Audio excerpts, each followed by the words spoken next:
Here we are at another edition of The Shape of the Cape with your host Jules Cape, and today the river's really roaring.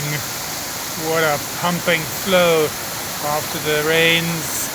Absolutely epic and awesome experience here at our little cave shelter. We're taking shelter while it rains out there. Let's see, hopefully the rain will give us a break and we can climb back up, turn back.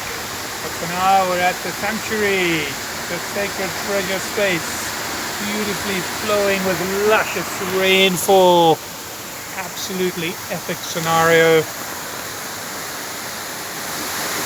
It's a stormy day today.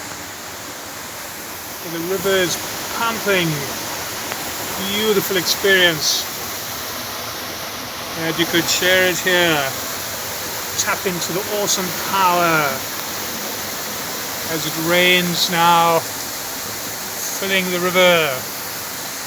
We'll perform our meditation in this sacred space.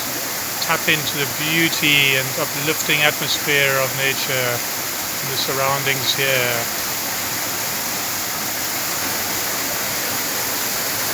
Until next time, this is your host and adventurer travel guide Jules Cape, signing out.